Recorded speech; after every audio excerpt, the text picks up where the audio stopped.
We're going to learn the last part.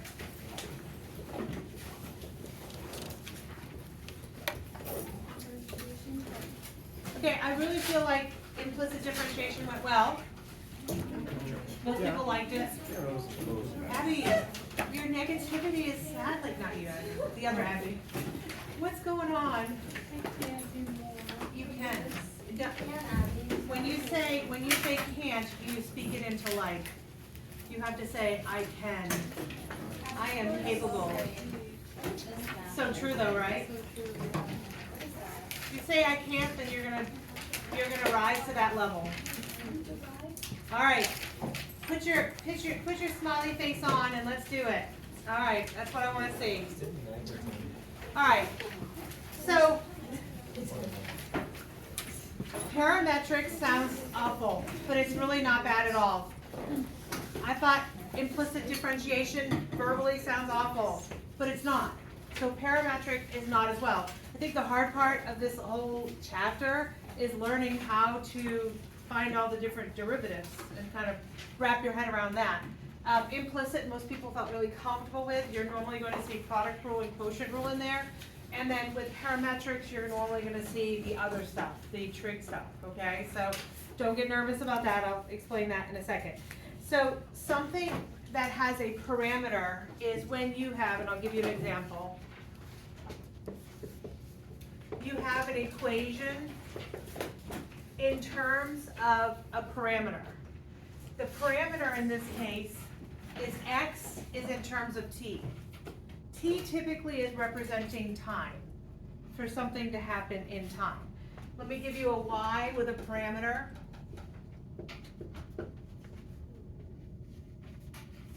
Okay, so this is a sampling of two parametric equations. And if you were in pre-calculus, go ahead. Why is this different from the explicit differentiation? Because I think both are variable in terms. This is not x and y together. it's not x and y intermingling. Yeah. Okay. It's x in terms of t and y in terms of t. They're not equivalent in any way. Yes. Well, they're always the sine, cosine, tangent. Not all. Well, but typically, if I'm going to tell you always, no. But in these kind of questions, typically, they're going to give you sines and cosines and tangents. It'll always have t in it. Always have t or some other variable. So let me just give you like a little idea of how this works. In pre-calculus, if you were to sit in a regular pre-calc class, you would have been given equations with parameters. And then typically what happens is instead of an x and y chart, I'm just going to do a few. We're not going to waste a lot of time. Okay, let's say if I told you when t is 0, pi over 4, pi over 2, and pi, can you find the values of x and y? How does that work? So where I see a t, what am I going to replace it with the first one? 0. I'm going to replace it with a 0. So 1 plus 4 times sine of 0. Do your little calculator tells you what sine of 0 is? You guys get 0? And then 1 plus 0 is 1. Okay? And then what if I plugged in 0 over here for this guy? 2 times cosine of 0. What is cosine of 0? 1, because it's more fun, right? So 2 times 1 is 2. If I was graphing these parametric equations, I would graph the ordered pair 1, 2. Literally the x and the y's. So you learn how to do this in pre-calc. So you get two parametric equations. The parameter in this case is the letter t. I give you values for t, you plug them in, and you have ordered pairs. Not horrible, right? But of course in calculus, how does that differ? What are we going to utilize this for? I'm going to show you how to take a derivative of this, because this chapter is all about derivatives. So I feel like you're going to be comfortable with this. Okay, so I'm going to show you the long version. Don't write this piece down, just look, and then I'll show you really what it is. So if I'm taking the derivative of this guy, right, it is the derivative of y with respect to t. Does that make sense what I just said? Because there's t's here. So it's going to be dy over dt, would be this guy. And what would the derivative of x be? Right? So the derivative of x would be derivative of x with respect to t. So if I'm taking a derivative, literally it's the derivative of the y stuff, which we're accustomed to being on top, over the derivative of the x stuff. So do you recognize that this denominator and this denominator are the same? And what do we normally do? How do we handle two denominators being the same? Cancel them out. So truly what's left is dy over dx. The derivative that we're going to be doing literally is taking the derivative of the y thing over the derivative of the x thing, and that's your derivative. So it's the derivative of the y's over the derivative of the x's. Thank you. Okay, so in this case, what would the derivative of these parametric equations be?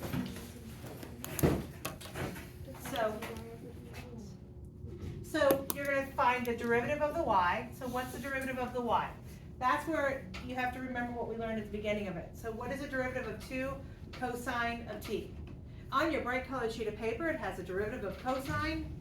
Do you guys remember it off the top of your head? Or negative sine, right? Yeah. So this would be negative 2 sine of t. Okay. You can check and make sure we're cool. And then what is the derivative of the x going to be? So the derivative of the number 1 is what? 0. The 4 goes to the right. What's the derivative of the word sine?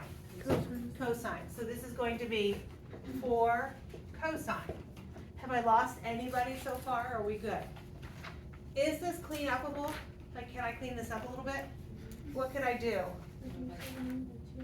The 2 and the 4 can reduce to 1/2. What about the sine over the cosine? Tangent. So what could this answer be? Negative 1/2 tangent of t. And that is a parametric derivative.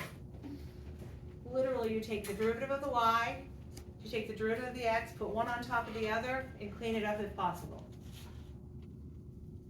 Is it horrible? It's not horrible at all, right? But like I said, occasionally they give you things that have sines and cosines in it. So you have to know how to take a derivative of those. And that's why I teach you that stuff. All right, so let's do this guy.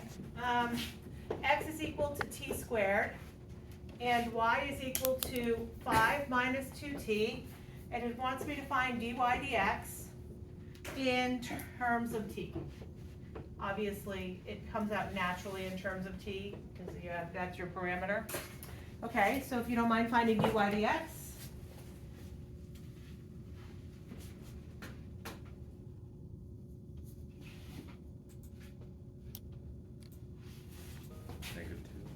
-2. Is that cool, everybody? And then what's the derivative of x? 2t. Can we reduce it some? Yeah, to what? -1 over t. Yay. How do you feel about the derivative? Sweet, right? It's not hard at all. Now, what if I added to it, find the equation of the tangent line where t is 2. So find the equation of tangent line when t is 2, okay? So let's talk about what we need in order to find the equation of a tangent line. First of all, we need 3 things. What are they?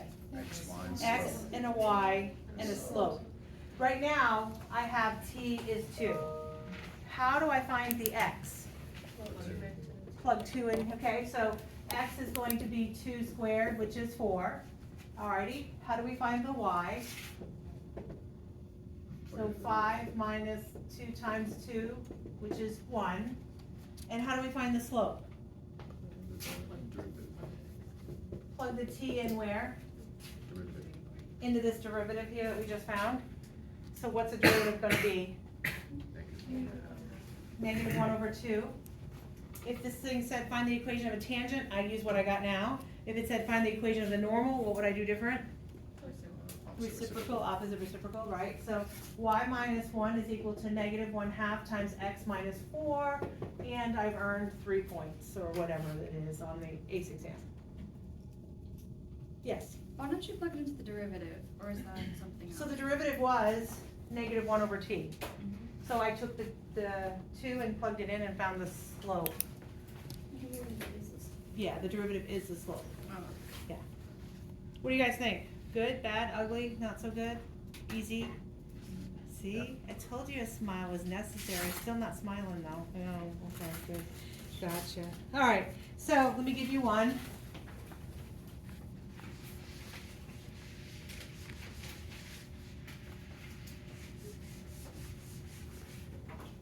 Okay. So x is equal to 1 plus 2 sine squared of theta. And then y is equal to 4 tan of theta. And then I'm going to tell you that theta is going to be between pi over 2 and 3 pi over 2. So we're going to find dy dx. So I want to talk a little bit about how to take a derivative of the x before you dive into it. I ask you to rewrite it first. Right now we have sine squared of x, or theta. How can this be rewritten? 1 plus 2. So what's being squared here? The word sine, right? So does it make sense that I could rewrite this like that? Does everybody understand that concept? Why would I do that for this derivative? I have to use a chain rule. 100%. All right, so try to do the derivatives of each of them. Let's see how you do. Let's make sure you're cool. So what did we get for dy? What's the derivative of the word tangent? Okay, so we would have 4 secant squared theta. Are we good? And then dx. How do I go about taking a derivative of that? So what's the derivative of the number 1? 0. And I'm going to use chain rule. So the 2 is going to go for the right. And then how do I use a chain rule for the sine squared? So 2 comes to the front, and then what? Rewrite the word sine to the first, basically. And then what's the derivative of the inside? Cosine. How'd we do? Yay. We cool? Okay, so if I clean it up a little bit, that 4 and that 4 can reduce. So you guys cool with that? So secant squared over sine cosine. All right, we're feeling good? No? Yes? No? Yes. Okay. So then, all right, let's see how this goes. Find the coordinates of the point on the curve where the tangent is parallel to the y-axis. So the tangent is parallel to the y-axis. So I would like you to put some, like in your notes, somewhere on your notes, there's going to be 2 things that come up occasionally. The first one is tangent is going to be parallel to the x-axis. So parallel to the x-axis. Another thing that comes up is the tangent is parallel to the y-axis. Okay, so let's see how that looks. What does something that's parallel to the x-axis look like? It's a straight line. So what do we know about something that is a straight line? Has a slope of 0. So this would have a slope of 0 if it's a fraction. So let's say I have a over b is my answer. What am I going to do to solve for something? So if my tangent is parallel to the x-axis, my slope is 0. Let's say this is my slope, right? So does it make sense that if I set this equal to 0, the denominator goes away and I just have to take my numerator set to 0? So whenever you see something parallel to the x-axis, take the numerator, set it equal to 0, and solve. Let's go the other route. Tangent is parallel to the y-axis. So what is something that's parallel to the y-axis that looks like this, right? What type of slope does this have? Undefined. Undefined. So if this, so slope is undefined. So if a over b is my derivative, then what am I going to set to 0 to solve for? That's kind of a tricky question. Anybody have an idea? You're going to take a denominator because you want it to be undefined. And what causes a fraction to be undefined is if your denominator is 0, right? So you're going to take your denominator and set it to 0. Does that make good sense? somewhat? Yes. So back over here, this question said, find, here we are, find the coordinates of the point on the curve where the tangent is parallel to the y-axis. So parallel to the y-axis looks like this, slope is undefined, so what am I gonna set to 0 here? The denominator is set to 0. Okay, so my denominator only is what matters, set to 0, it's undefined. So what are the places that sine, cosine could be equal to 0? So it's like, you're gonna take the first guy and set it to 0, and the second guy and set it to 0, and figure out which one causes it to be 0. So where is sine of 0, 0 between pi over 2 and 3 pi over 2, okay? So we gotta figure out, let me draw a quick sketch, sine, da-da-da-da, and then, so this is pi, right? This is pi over 2, this is 3 pi over 2. So where's the one place that sine is equal to 0? At pi. So the value of theta here is pi. Do you Are we cool? recommend drawing it out every time? For my brain, do you have, I don't think you have to.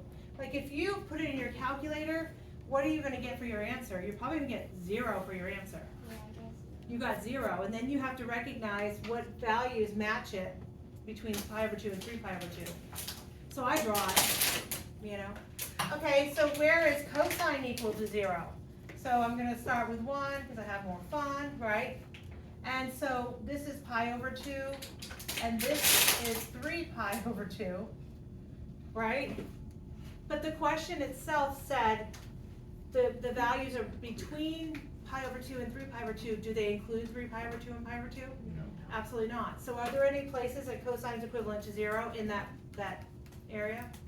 No. Not at all. So what's the only value that makes this work is pi. If this had originally these guys here, we would include those two, but we don't. They're not equivalent. Is that okay? So the final question said, find the coordinates of the point. At this point, I have theta is pi. I don't have the coordinates. What do they mean when they say find the coordinates? The x and y. So how do I go about finding the x and y? Plug pi in to those originals, right? So x is equal to 1 plus 2 sine of pi squared, and y is going to be equal to 4 times tan at pi. So you're going to plug those in.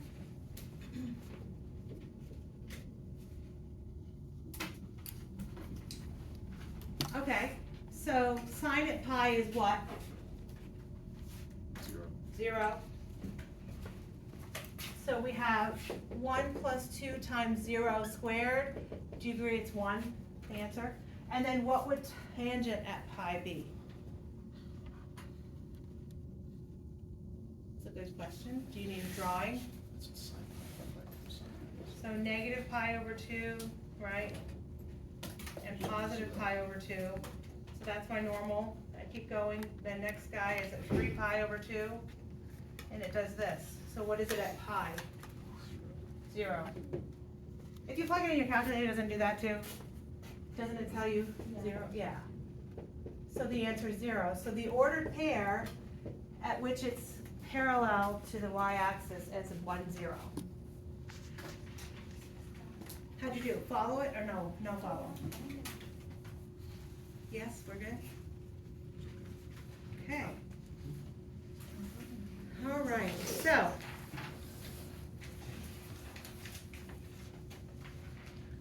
I'm gonna give you one to try. Are we feeling okay about parametric equations? Yay, no, maybe? It's not horrible. When I start giving you lots of sine and cosine from people.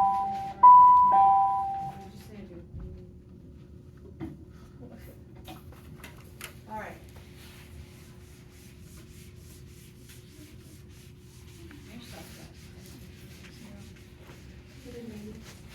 Okay, let's give you one to try.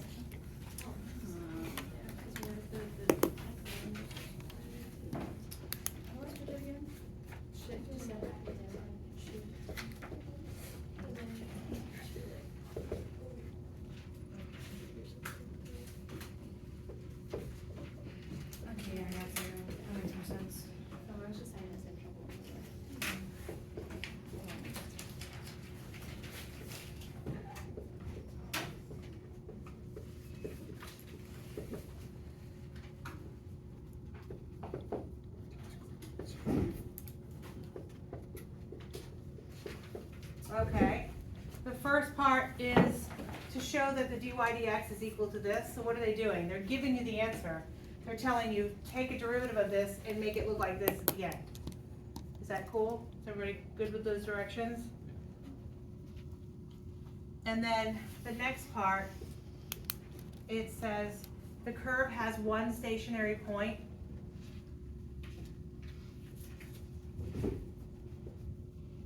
How do we find our stationary points, by the way? Take your slope and set it equal to 0, right? Okay. So the curve has one stationary point, and then it says find the y coordinate.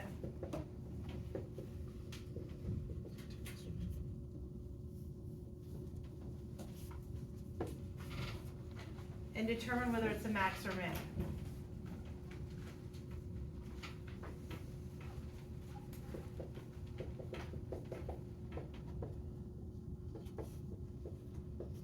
Okay.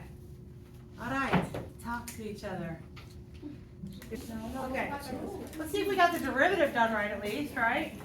Yeah. Okay. So the dy is the first thing I'm going to do, but I have to rewrite it first.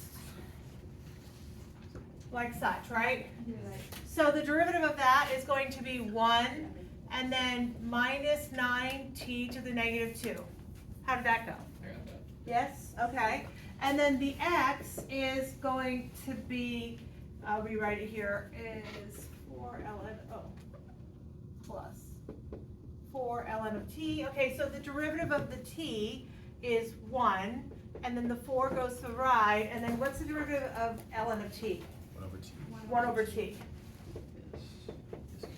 All right, so thumbs up if we got the derivative right. We're cool with the derivative part. Now it's just the algebra that's kicking our butts.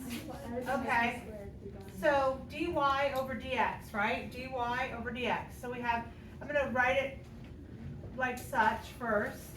T's greater than this Oh. Yes, no, maybe so?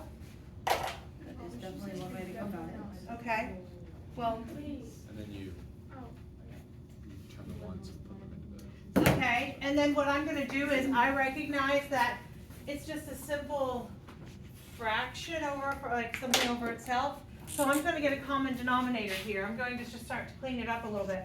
I'm gonna get a common denominator on the top of t to the second. So it's going to be t squared minus 9 over t squared. Did I lose anybody about this top guy?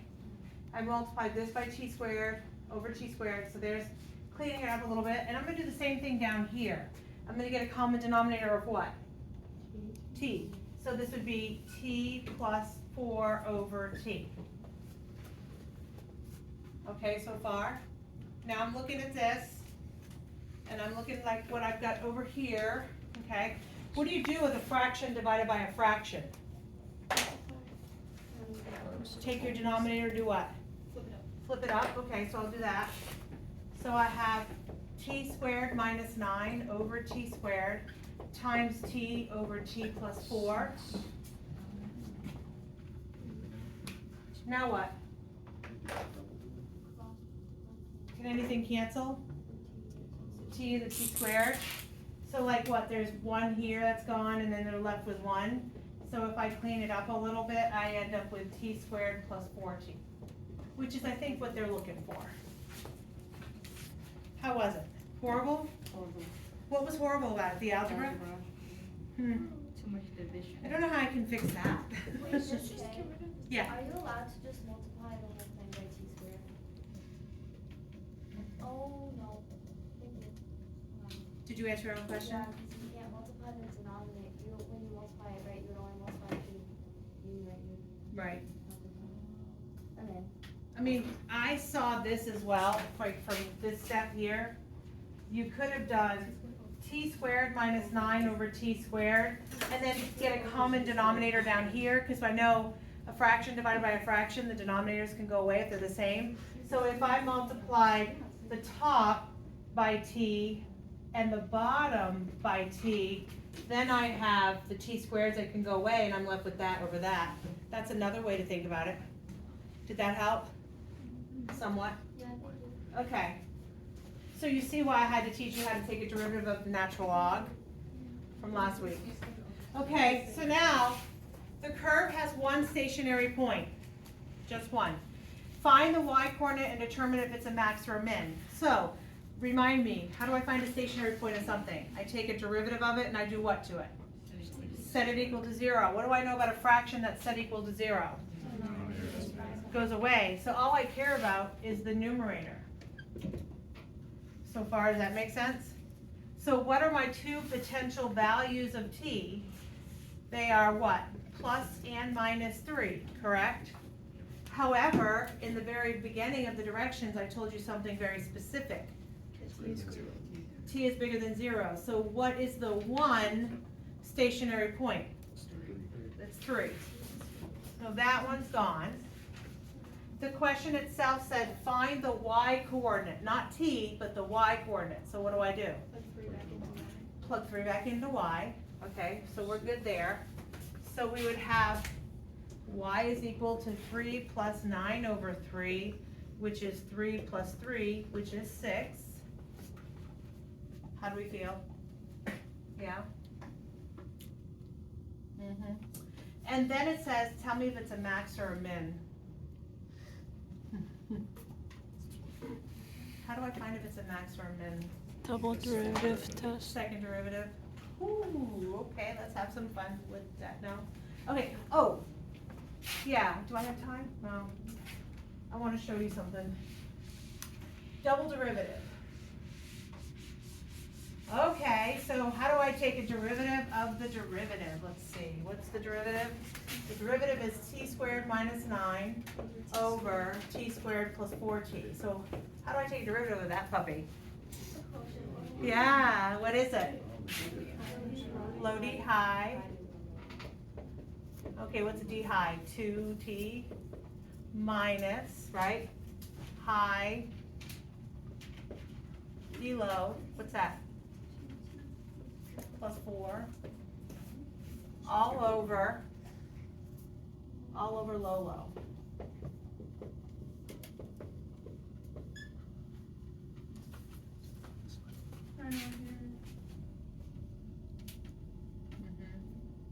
And what am I going to plug in here? T is 3. If I plug in T is 3, all I care about really honestly is if it's positive or negative, right? I don't care the actual value. To think about that, right? Why is it always obviously positive? Because it's square. So I don't care what it is, I just care it's positive. Make sense?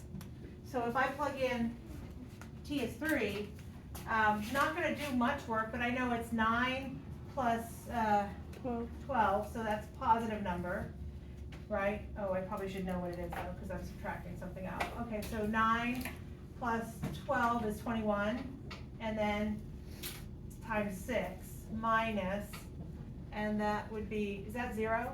Yeah, so that didn't really matter at all. Okay, so do you agree it's positive? Yes. So the whole thing is positive, which means it's up like a cup, so therefore it's a minimum. Okay, what do you think? Good, bad, ugly, indifferent? Which part's the 0? Do you like implicit differentiation better? I don't. Okay, at this point, I think you'll be very happy. I am done teaching the lesson for the weeks, so the million weeks. And what you have is a 13 question worksheet, obviously with multiple parts. The first one is parametric, the second one is just derivatives, the next one is parametric, derivatives, then implicit, then parametric, implicit again. So it's a little of this and a little of that. It's just a mishmash. So today is Monday. Tuesday we'll work on it in class. Wednesday we will be back together, okay? Because I am proctoring first, second, and third. But yes, but fourth period we'll be back together. And we'll have Wednesday, we'll have Thursday, Friday, we'll probably test on Monday. So that give us the whole week to secure this stuff, and then how do we feel? Cool. Next week my grading period ends. Our grading period ends. First 9 weeks will be done, which says, 1/4 of your senior year, if you're a senior, is almost there. Okay, so having said that, make sure if you were doing a redo, you would do redos, get them in.